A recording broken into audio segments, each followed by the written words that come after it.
करतो कायम मधनं बसवतो, आता मधनं नाही बसवायचं, ह्याच्या वरनं बसवायचं. ह्याचं सुद्धा मी बटन चालू केलं, आता दोन्हीचे बटनच चालू आहेत. पाईप सप्लाय होईल का? होत नाही. काय कारण मॅडम?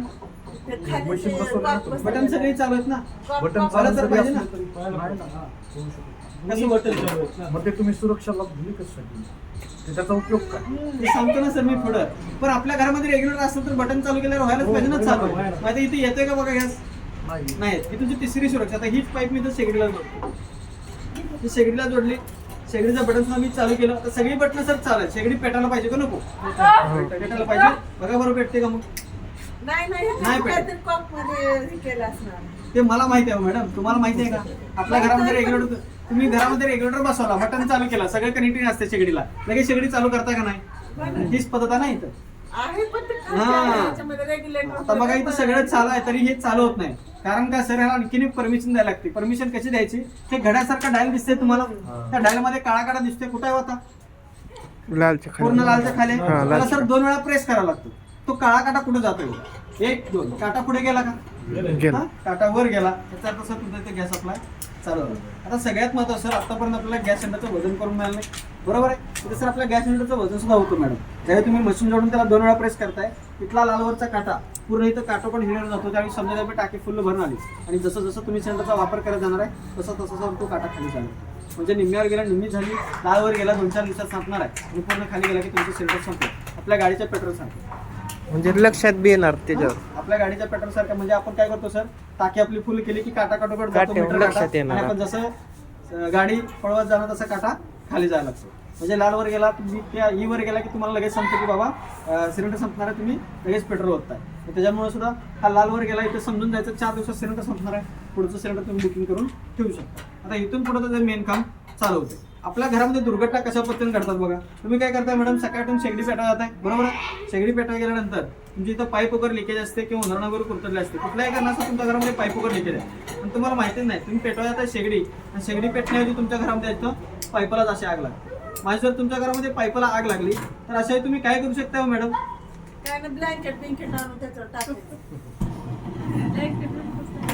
ब्लँकेट वगैरे आणून टाकायचं म्हणताय. बरं, सगळ्यात महत्त्वाचं तुम्हाला विचारतोय सर, तुम्ही काय करू शकता अशा वेळी? कॉक बंद करायचं. पण ते आग विझवण्यासाठी काय करावं लागेल? आग विझवण्यासाठी काय म्हणलं सर, काय करू शकताय?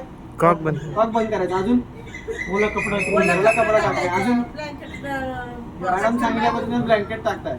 मला सांगा, ज्यावेळी आपल्या घरामध्ये असे घडतं त्यावेळी काय सुचते का? सगळ्यात महत्वाचं सर, आपण पुरुष मंडळी घरामध्ये असते का सर? घरामध्ये कोण असते? लेडीज असतात. पण लेडीज काय करू शकतात सर? मॅडम तुम्ही काय करू शकता? म्हणा ब्लँकेटच टाकायचं. तुम्ही पण म्हणता रेग्युलेटर बंद करायचं, पण तुम्हाला ती मॅडम रेग्युलेटर बंद करायला वेळ देत नाही सर. आपल्या घरातला रेग्युलेटर, अशा आपल्या घरातला साधा रेग्युलेटर काय करतो माहिती का? बॅक फायर मारतो. म्हणजे ही आग ओढून आपल्या सिलेंडरमध्ये सोडतं आणि सिलेंडर आपण तिथं ब्लास्ट करते, म्हणजे फोडते. म्हणून आपल्या घरातल्या सर लेडीज एकच काम करते, घाबरतात बाहेर पडून जातो. मग मॅडम तुम्ही बाहेर जर पळून गेला तर ही आग वाढणार काय कमी होणार? वाढायला जाणार सर, जशी जशी पाईप देणार आहे तशी. आता मी थोडीशी तर आग वाढवू का? वाढू का सर? जवळ तुम्हीच बसलाय. बरं बघा सर, मी थोडीशी आग वाढवतो, त्या काटाला लक्ष द्या. तो काटा काय काम करतो बघा, त्या डायल मध्ये लक्ष द्या. तो डायल मधला काटा काय काम करतो बघा. काटा कुठे होता? ग्रीनवर आहे. ग्रीनवर आहे, वर आहे. बघा सर, मी तर आग वाढवतो थोडी थोडी, जशी पाईप जाणार तशी आग वाढणार आहे. बघा सर, आग वाढवली, काटा कुठे गेला? रेडवर खाली गेला. येणारा सप्लाय कुठे येतो? शेगडी पेटते तुमची? नाही. पाईप मध्ये गॅस येतोय सर? नाही. म्हणजे सर त्याला एक सेन्सर आहे मॅडम, त्याला लगेच कळतं आपल्या घरामध्ये काहीतरी दुर्घटना घडणार आहे.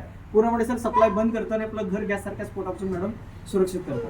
जसं की आपल्या घरामध्ये आपण काय केलंय, MCB बसवला, शॉर्ट सर्किट झाला, ओव्हरलोड झाला सर, कोणाला शॉक लागला, ट्रिप मारतो बघा. त्याच पद्धतीचा सिलेंडरचा MCB आहे. तुम्ही इथे किती प्रयत्न करा, चालू नाही. तुमच्या सगळ्यांच्या लक्षात काय असतं, त्याला 2 वेळा प्रेस केलं, दाबलं की चालू होते.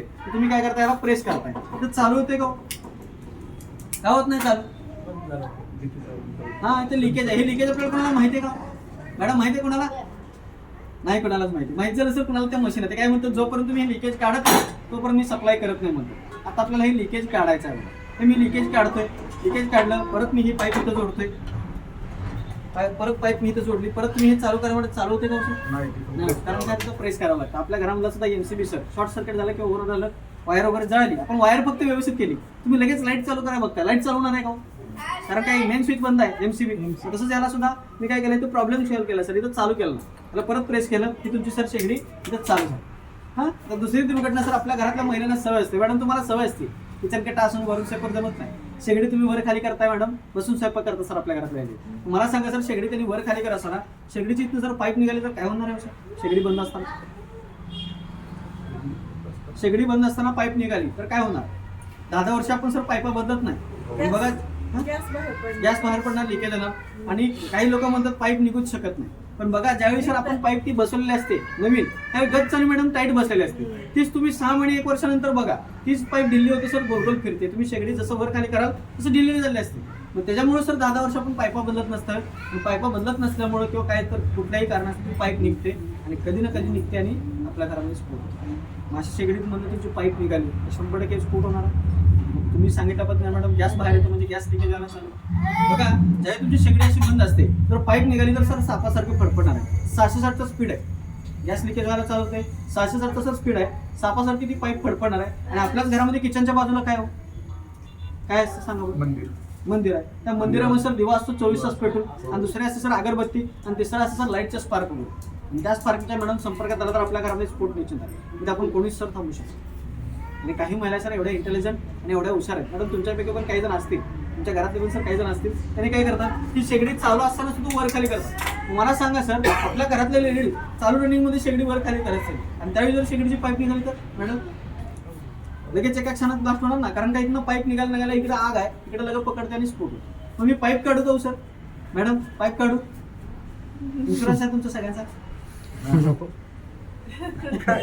मशीन लावलेलं तिथं काढायला का problem? काढू का सर पाईप? बघा सर सगळं चाला मी पाईप काढतो. त्या काटाला एकदा काटा काय काम करतो बघा, तुमच्या डोळ्याची पापणी लवते किती सेकंदात सर सप्लाय बंद करतो. आणि तुमच्या संग काहीच बोलत नाही. पाईप काढल्याकडे मी तो लायटर घेऊन त्या पाईपाला मारतो. हा फक्त लक्ष तुमचं त्या काटाकडे राहू. हा बघा पाईप निघाला, कुठे गेला सर काटा? लगेच खाली गेला. येणारा सप्लाय सर, येणारा सप्लाय लगेच बंद झाला. म्हणजे सर तुम्हाला सांगायचं एवढंच आहे, आपल्या घरामध्ये आपण नसतो मॅडम. आपल्या घरामध्ये कोण असतात हो? वडीलधार लोक असतात, लहान मुलं असतात. आणि असे जर पाईप सर निघून पडले तर घाबरायचं कारण नाही. आपल्या घरामध्ये सर गॅसची गळती, गॅसचा स्फोट किंवा गॅसची दुर्घटना काहीच होणार नाही. त्यावर तुम्ही निश्चित राहायचं. आणि आतापर्यंत तुम्ही शेगडी पेटलेली बघितलाय. ऍक्च्युली सर आपल्या घरामध्ये जी महिला भाजली जाते 2 मिनिटांमध्ये महिला भाजली, पेपरला टीव्हीला वगैरे चढलं नसते सर. आणि ती कुठल्या कारणामुळे भाजली जाते ते बघतो. काय बघा तिची गती आहे ना सर, ती फक्त 160ची गती आहे. आता जे तुम्ही बघताय आपण घरामध्ये सर वापरतो ती 660, म्हणजे 5 पट अजून सर जरा जास्त असते. म्हणून आपल्या घरामध्ये जी महिला भाजली असते त्यांच्या अंगाभोवती मॅडम 660च्या प्रेशराने आग पसरली असते. आणि कुठलीही महिला ह्या गॅस सिलेंडरच्या सर स्फोटामध्ये भाजली तर जगातील कुठलाही सर डॉक्टर जगण्याचे चान्सेस नाही बरं. आणि जर 20 ते 30% जर एखादी व्यक्ती भाजली असेल तर डॉक्टर सर जगण्याचे चान्सेस देऊ शकतो. पण तीच व्यक्ती सर 4-5 दिवसांनी एक्सपायर होते. त्याचं कारण असं आहे सर, ज्या व्यक्तीचं अंग भाजलं नसतं ना मॅडम त्या व्यक्तीला जगणंच नव्हतं. साधा आपल्याला जरा जर पोळला आपण पाणी लावतो काही लावतो त्याला व्यवस्थित करायला लागतं आणि व्यवस्थित होत नाही ते चरचरायला चालू होतं. मग साधा विचार करता पूर्ण अंग माणसाचं जर भाजलं तर काय झालं होतं. आणि आजपर्यंत जर तुम्ही बघितलं तर बरेचसे व्यक्ती बरेचसे महिला पायापासून इथंपर्यंत असतात. आता काही जणांचा विचार असतो की बाबा हा जर गॅस पसरला तर हवेत पसरतो. हा गॅस हवेत पसरत नाही. हा गॅस सर कसा असतो, हा जड असतो गॅस. हा पहिला काय होतो पूर्ण तळाला पसरतो तर खाली, मग नंतर वर. म्हणून बघा कुठलीही व्यक्ती हा गॅस पोटामध्ये भाजलेली असेल पायापासून तो वरपर्यंत भाजतो. त्याचं कारण काय? म्हणून वेळची काळजी घ्या सर, पूर्ण कुटुंबाची सुरक्षा. हा आता इथे हे चालू होते का बघा सर, परत नाही चालू. कारण का परत प्रेस करावं लागतं. आता तुम्ही विचार करत असाल की बाबा याला सारखं प्रेस करावं लागते, बरोबर ना? याला सारखं काय मॅडम प्रेस करायची गरज नाही. जसं की तुम्ही एकदा सर MCB बसवलाय, त्याला बटन चालू केलंय, खालची बटन बंद चालू करते ना, त्याच पद्धतीनं ना तुम्ही हे जर डिव्हाइस आता घेऊन गेल्यानंतर बटन चालू करायची, 2 वेळा त्याला प्रेस करायचं. तुम्हाला काय करायचं, फक्त शेगडी बंद चालू करायची. शेगडी चालू झाली तर काम झालं, बंद करा. फक्त शेगडी सर बंद चालू करायचं. जर संध्याकाळी झोपताना गावात जाताना मॅडम काहीच बंद चालू करायचं नाही. त्याला प्रेसिंग पण करायचं नाही. ज्यावेळी तुमचं सिलेंडर संपते ना, सिलेंडर संपल्यावरच तर ह्याला हात लावायचं. सिलेंडर संपलं ते बटन खालचं बटन बंद करायचं. दोन्ही एकदम सर काढायचं, सिंगल काढायची पण गरज नाही. निघून पडत नाही काय नाही. परत नवीन सिलेंडर तुम्ही घेतला, हीच रिंग अशी मागं ओढा, आपल्या सिलेंडरवरती तो बसवल्यानंतर ही जी गोल्ड रिंग आहे खाली दाबा, त्याचं बटन सर चालू करा. आणि हे बटन लक्षात ठेवा बरं, ही गोल्ड रिंग लक्षात ठेवा. जोपर्यंत सर तुम्ही गोल्ड रिंग खाली दाबणार नाही ना तोपर्यंत बटन चालत नाही. मग तुम्ही आम्हाला फोन करणार की सर मशीन बसणं झालं किंवा मशीनला प्रॉब्लेम आलाय म्हणणार. कारण आम्ही सर असं बऱ्याच ठिकाणी बघितलंय की बाबा लोकांनी आम्हाला सांगितले मशीन खराब झालंय, पण आम्ही जाऊन तिथं बघितलं किंवा त्याने आमच्याकडे जर डिव्हाइस घेऊन आलं बघितलं तर ही गोल्ड रिंग त्यांना दाबायचं लक्षात नाही. हा सर म्हणतात हेच लक्षात नव्हतं म्हणतात. ही गोल्ड रिंग सर अशी खाली दाबायची, हे लक्षात असू दे. त्याचं बटन इथं चालू झालं, लॉक सिस्टम आहे, लॉक झालं आणि ह्याला करून सर प्रेस केलं. नवीन सिलेंडरला जोडल्यावरच त्याला प्रेस करायचं सर. दररोज प्रेसिंग करणे, बंद चालू करणे काहीच करायचं. हा आता बघा सर त्याच्या पुढचं मी मगाशी म्हटलं तुम्हाला ह्या बर्नरमुळे 80% दुर्घटना घडत नाही. त्या दुर्घटना कशा घडतात? आपण त्यावरती दूध ठेवतो, आमटी ठेवतो, पाणी ठेवतो, त्याला काय बघत बसते का सर मॅडम? दुसऱ्या कामामध्ये लगेच तुम्ही व्यस्त असताय आणि आपली शेगडी सर होतो जाऊन त्या फॅनच्या वरनं बाहेरच्या वरनं शेगडी विजली जाते. अशा पद्धतीने शेगडी विजली असेल त्याची सप्लाय चालू असतं का बंद असतं? चालू असतं. मी काय बंद केलंय का? हे बघ, सगळं चालूच आहे. अशाच बऱ्याच काही दुर्घटना घडलेल्या अशाच दुर्घटना सर घडतात.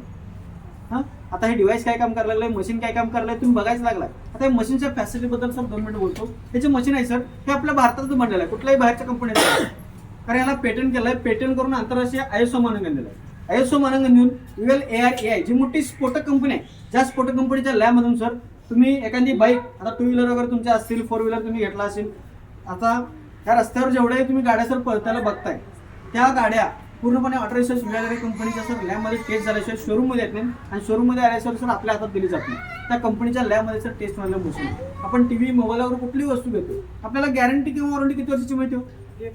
6 महिने मॅडम, जास्तीत जास्त 1 वर्षी आपल्याला वॉरंटी मिळते. बरं तुम्ही 10,000चा मोबाईल घ्या किंवा 1.5 लाख 2 लाखाचा मोबाईल घ्या, तुम्हाला 1 वर्षाची वॉरंटीच आहे. वॉरंटी म्हणजे काय? जी वस्तू आपल्याला दिली रिपेअर करून मिळणार आहे, दुरुस्त करून मिळणार आहे. पण आपल्या या छोट्याशा मशीनवरती सर तुम्हाला 5 वर्षाची रिप्लेसमेंट गॅरंटी आहे, वॉरंटी नाही.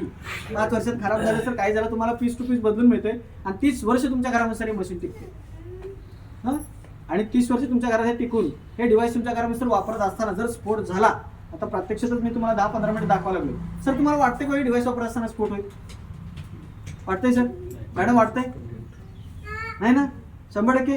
बरं बायचान्स झाला तर झालं तर काय? मला पकडताय? बायचान्स झाला तर मला पकडताय? आमचं नशीबच खराब. आमचं नशीबच तर बघा खराब. सर हे डिव्हाइस तुमच्या घरी वापरत असताना जर स्फोट झाला सर अप टू त्याला 1 ते 15 कोटीपर्यंत सर इन्शुरन्स आहे मॅडम. मुळात स्फोट होत नाही सर म्हणून 15 कोटी रुपये ठेवले. तर होत असते मग घ्यायला बसलेत लोक. झालं असं 15 कोटी. तर होत असते तर लोक घ्यायलाच बसलेत. बरोबर ना? स्फोट घडवला नाही गेला. पण 100% सर खात्री आहे हे डिव्हाइस वापरत असताना आपल्या घरामध्ये स्फोट होत नाही म्हणून सर 15 कोटी कंपनी ठेवलाय. असा कुठला व्यक्ती आहे सर तुम्हाला इन्शुरन्स दिलाय 15 किंवा 1 कोटीचा इन्शुरन्स दिलाय? आजपर्यंत लाखापर्यंत इन्शुरन्स कोणी तर तुम्हाला दिला असेल LIC वगैरे, पण कोटीपर्यंत दिला नाही सर. जर होत असतं तर 10-20 लाख रुपये 50-60 लाख रुपये ह्याच्यावरती इन्शुरन्स ठेवला असता सर. कारण का होत नाही 15 कोटी रुपये ठेवलं. आता तुम्ही असं कुठं बातमी ऐकलंय का? असं सिलेंडर बसणारा मशीन आलाय सूर्या कंपनीचं आणि त्याच्यामुळे सिलेंडरचा स्फोट झाला असं कुठं ऐकलंय सर आत्तापर्यंत? जवळजवळ ह्याला 20 वर्ष झाली सर येऊ. मला वाटतं तुमच्यापर्यंत लेट पोहोचलो मी. गॅस चालू